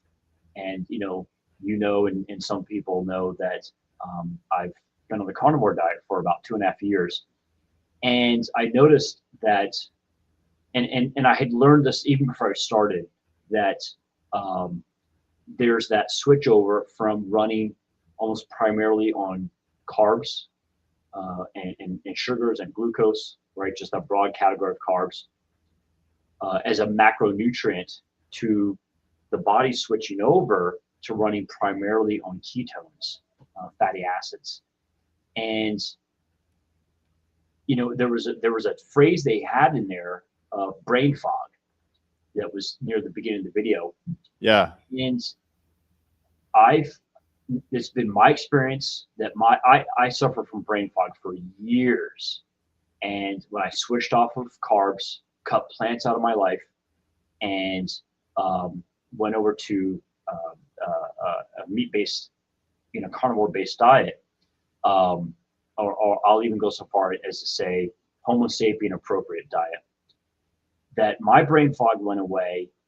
And I'd heard people talking about this, that their brain fog went away, and their energy levels, their energy levels and their energy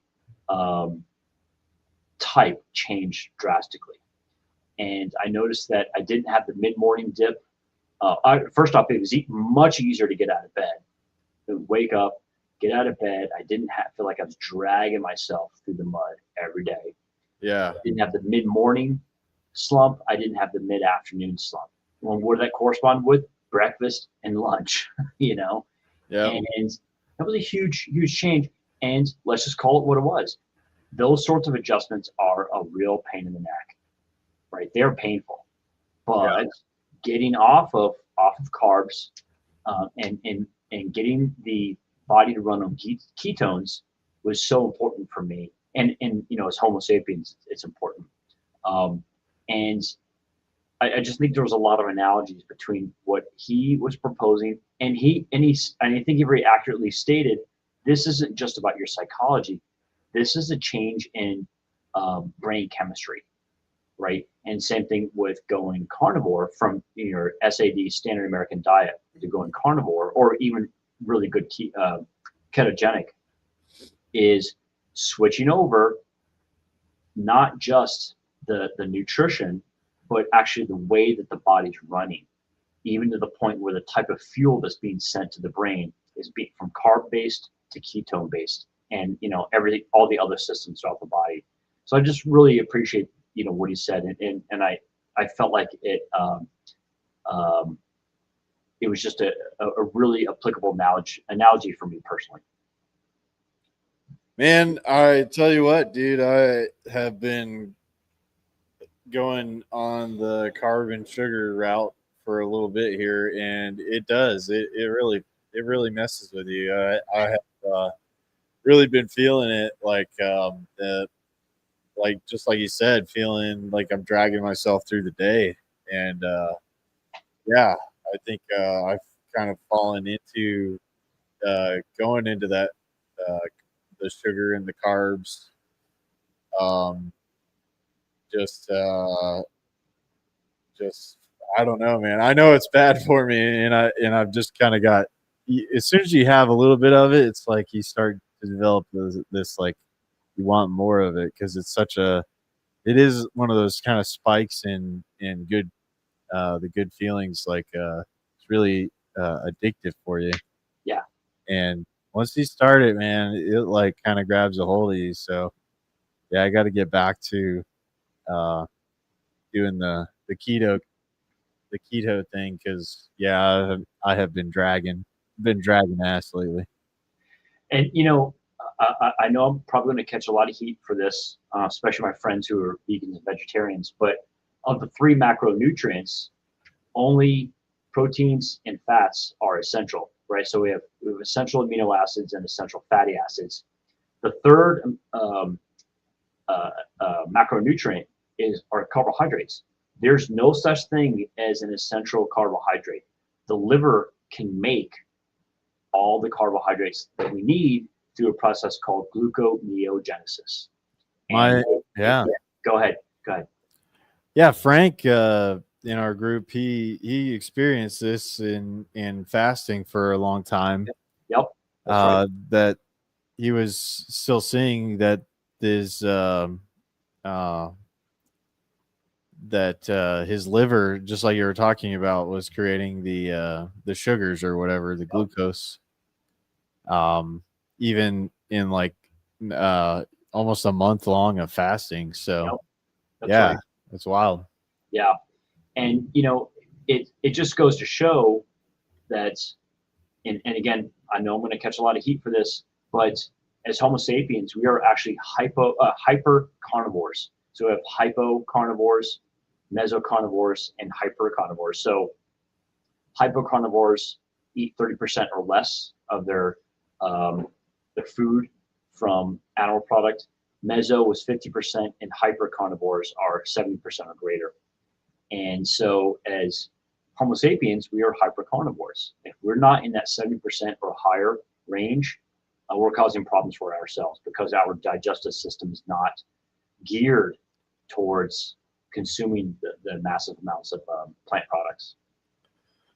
Well, yeah, you run the experiment on yourself, and you can tell. Like, I know how well I was feeling when I was more on a keto type diet, and now that I've gone off of it for a little while, I feel real sluggish and slow, and the brain fog, and it you can run that experiment on yourself and test it. I think that's actually a healthy attitude, right? To, like you just said, run the experiment for yourself and confirm it.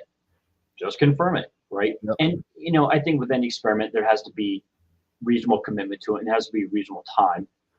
And write it down, right? How do I feel right before, and how do I feel after? And with carnivore or ketogenic, is understand that I'm probably going to feel like garbage, because I freely admit I was carb addicted.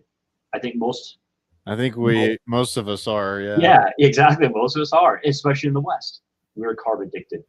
And, to kind of bring us full circle, we have become dopamine addicted, And I think that's part of, in terms of nutrition and metabolic health, and then cultural health, sociological health, right? We can kind of create those analogies. I think it's part of the reason why so many of us are prone to getting into these doom loops, is because our metabolic health is garbage, absolute garbage, and we are inducing chronic diseases, chronic disorders, right, and autoimmune disorders because of our really horrible diets, right? And I'm not just talking about ultra processed foods. I'm talking about plant-based foods. We're causing problems. We're consuming an inordinate amount of oxalates and anti-nutrients and plant defense chemicals in fiber, right? All these are bad for us. And, to bring this full loop, when we are bringing in material, nutrients to our body that, our body can't use properly, right? It's going to cause depression. And we're seeing more and more evidence of massive psychological issues with the standard American diet, even the Mediterranean diet.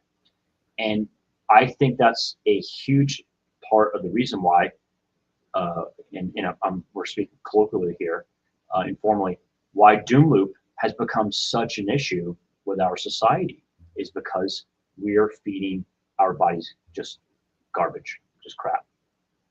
Yeah, I think so. Yeah. It's definitely part of the equation, I think. Georgia Ede, just real quick, Georgia Ede put out a book called, Heal the Body, Heal the Mind. I think that was the name of it. And she shows there's very strong correlations and may even show causation between nutrition and metabolic health and mental health. And if we wonder why we're seeing so many issues of the rise of schizophrenia,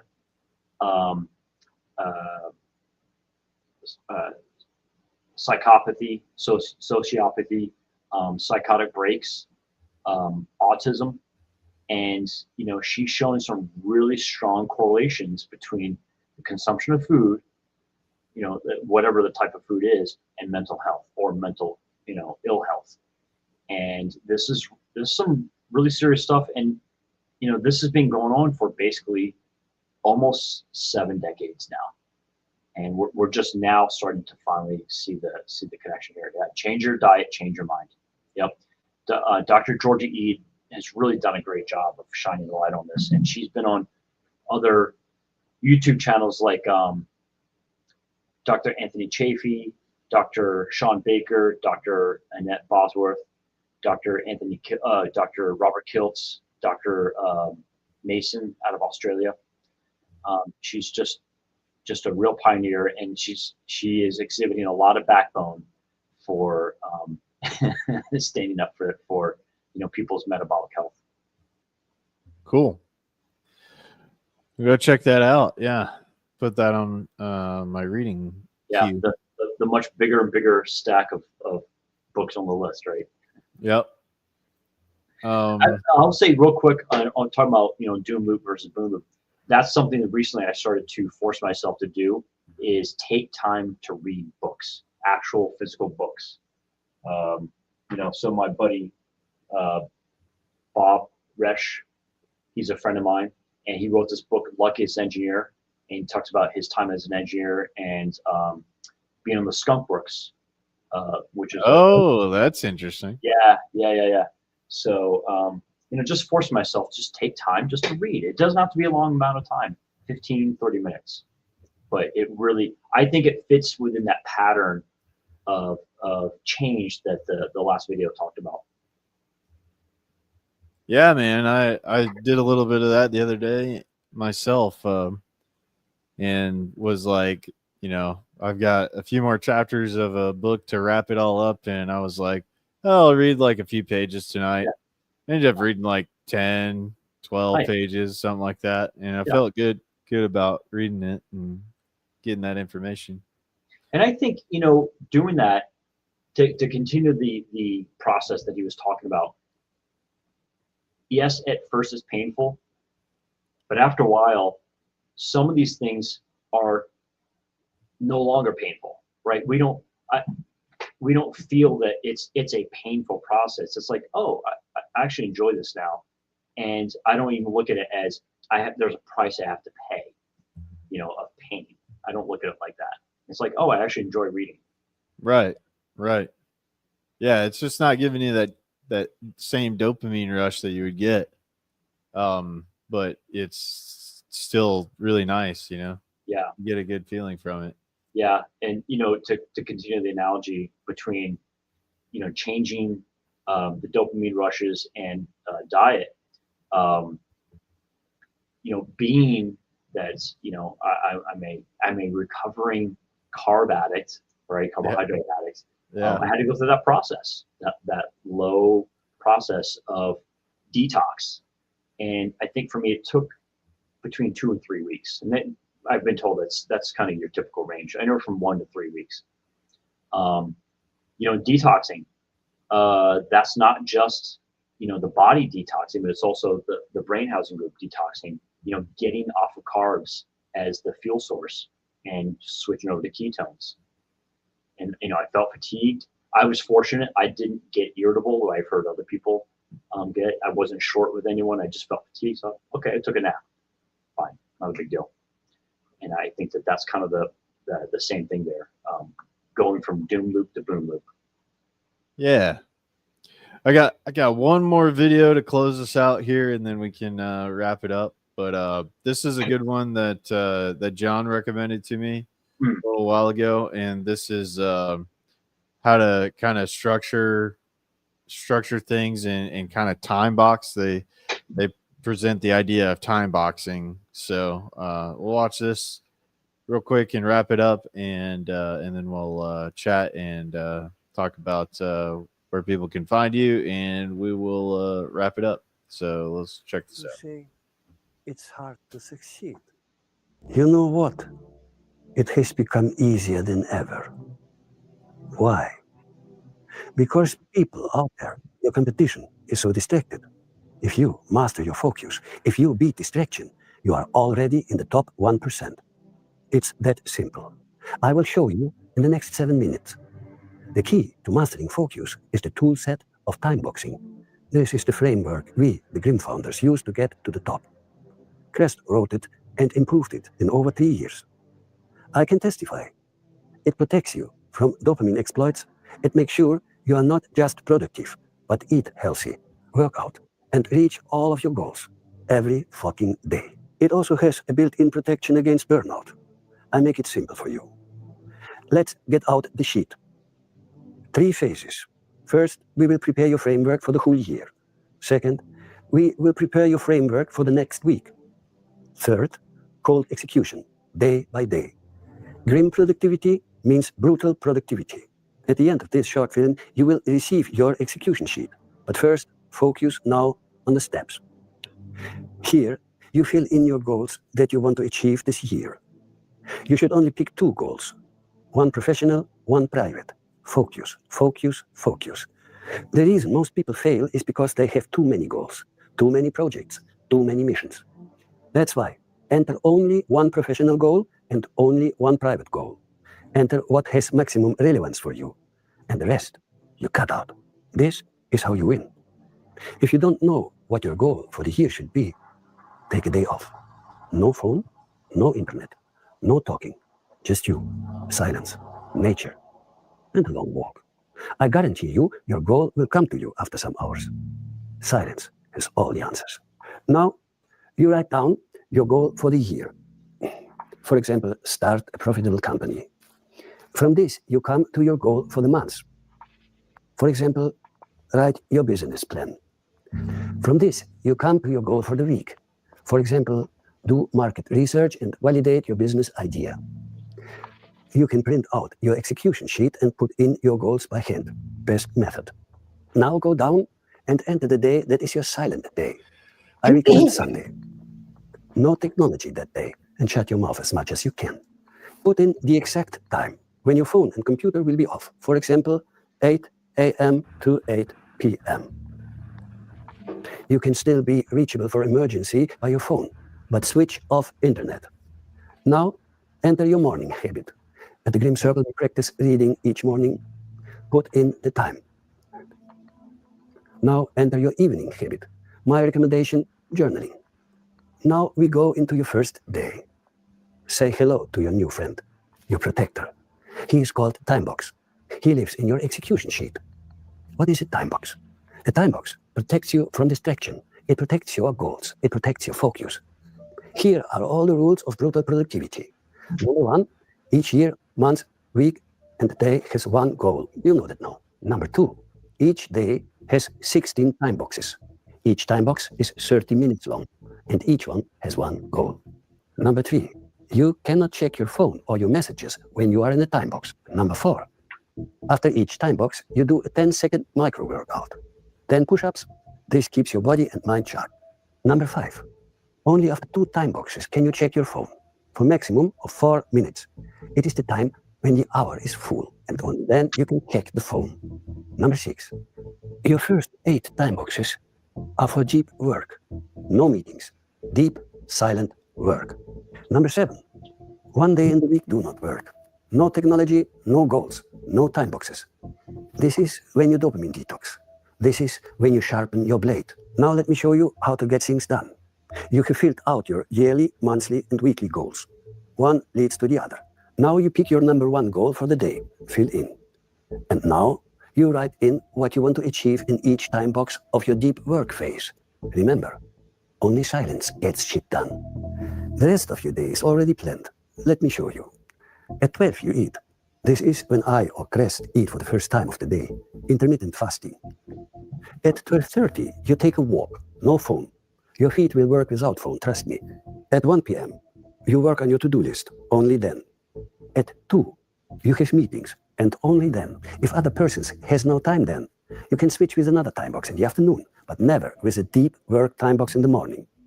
At 3 p.m., you do your workout. Every day, your body needs that.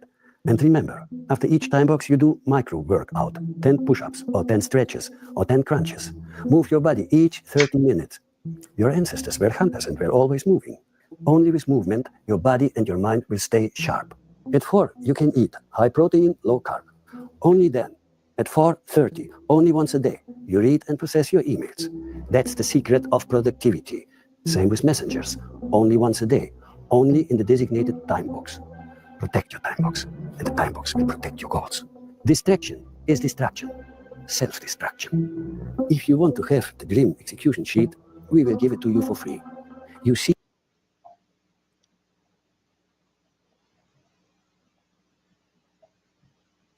Well, I thought that was a pretty helpful thing, setting out the whole idea of the time box. Yeah, I'm not sure I agree with the exact methodology, but I appreciate the level of discipline, and just the idea of being disciplined about one's time management, right? Yep. Time management. That was the week this week with the group of guys that I hang out with on Wednesday nights. One of the guys was there, and he runs like multiple businesses, and that was one of my questions was like, how do you do your time management? How do you figure out how to make all these businesses work and do all this stuff? And he's just like, you just work, dude. You just like keep going, like 7 days a week. You just are working on stuff. Yeah, he was an interesting character, man. What kind of business? He's building drones, and he runs a cafe, and has had some other stuff that he was doing, but those are his two primary ones. Okay. I do appreciate what he was saying around you have one professional goal, one personal goal, or private goal, and that most people have way too many goals and things that they've agreed to.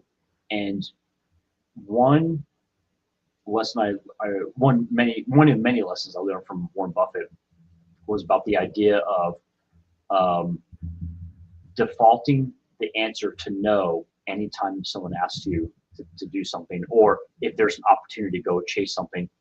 The default answer is no, and there has to be a really strong case for saying yes. And I really appreciate that. I think that so many people get way overcommitted, and they're spread way too thinly, and they have about 1 mile wide and 1 inch deep of goals and tasks, and very little in the way of accomplishment. And I think Law 23 of the 48 Laws of Power talk about that. Concentrate your forces. Focus on intensity, not extensity. And so I really appreciate what that gentleman was talking about. Yep, so I can definitely relate. So yeah, man. That is the show for tonight, guys. Jay, where can people find you and everything that you got going on? Bitcoin, Huntsville, Crypto, and Coffee on meetup.com. I think Greg will put the link in the show notes. And if you don't find it, look up Bitcoin, Huntsville, Crypto, and Coffee in Huntsville, Alabama. We meet online purely. We used to meet in real life, but we found that we're getting way more success with online, and it's really, really simple, really straightforward. We have a really good group of people We have our own Telegram chat group, and we're supporting each other. We put stories and articles in the chat group. Sometimes we have technical questions for each other. What's a good wallet to use? What's a good exchange to use? How do I transfer my Bitcoin from place to place? Most importantly, we want to help people understand what Bitcoin is, how it works under the hood, and why we think it's so important for the cause of liberty, why this can make a humongous difference. Because we've seen throughout history, countries that use a hard money standard invariably creates respect for individual liberty, and consequently that fosters risk-taking, the rule of law, innovation, wealth building, and countries that create soft money standards, especially fiat money standards, fiat currencies, that invariably causes the growth of bureaucracies, government, and it always comes at the expense of the liberties of the individual, the liberties of the citizenry. We think that this is one of the most important inventions of mankind, is actually the first true form of money. And we want to help everyone be comfortable with Bitcoin and show why it's important for the case of liberty and how you can make this a part of your life as well. So join us at Bitcoin, Huntsville, Crypto and Coffee on meetup.com, and you'll find a really good group of people who just want to be of service to others. Well, excellent, Jay. Thank you so much for joining me again for another Truth Seeking Thursday. Guys, if you like this, please subscribe to the channel, share it around, and let everybody know, you don't have to get trapped in the doom loop, man. You can have some solutions out of it. So with that, guys, we'll see you next time, and avoid the doom loop. Peace.